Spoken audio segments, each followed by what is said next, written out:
Thank you very much. I appreciate you both being here, and it's not, I don't really have any questions, but I just want to make an observation. I kind of feel like we spend an awful lot of time up here in the Rules Committee debating bills that seem to benefit in terms of profit members of the Trump administration or members of their cabinet. I mean, there have been some questionable deals that the administration has been making over the last year. I mean, from Stephen Miller selling shares in a rare earth mining outfit for significant profit after the administration announced a deal supporting the company, to Howard Lutnick's son being hired on another minerals deal. And this administration has now taken equity shares in 7 mineral companies, several of which have documented ties to administration officials. And I just, you know, I mean, I know when we raise these issues, my friends just let it go by, but I mean, at some point, this doesn't smell right, and that's just my conclusion, but I do want to yield to Ms. Ledger-Fernandez to allow her to respond. Thank you, Jim, and I thought that maybe we'd have a conversation about this since you just raised it, so that way we can stay on topic. And thank you for calling me your good friend. I've really enjoyed getting to know you and being able to call you a friend as well. I think that what's interesting is that my amendment and the issue that I raised repeatedly with regards to allowing China and our adversaries take our minerals comes not from me. I mean, I'm not that smart. It comes from the Select Committee. That's where it came from. This originated with them last Congress, where they raised the issue about the fact that we need to start saying China and our adversaries should not be mining our lands. Because what that then happens is they take those resources to China.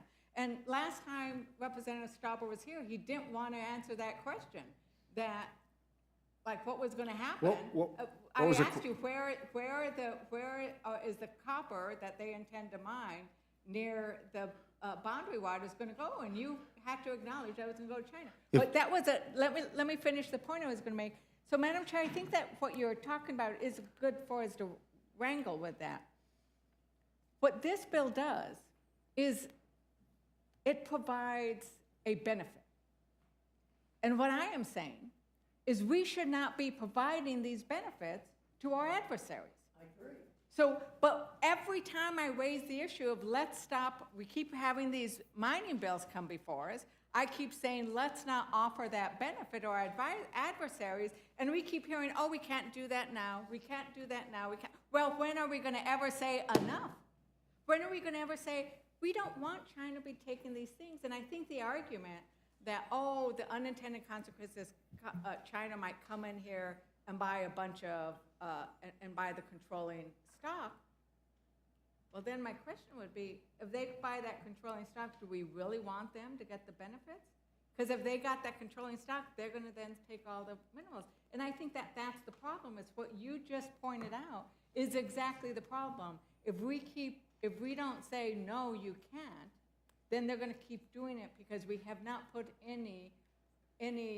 we have never said no to them. And we need to start saying no.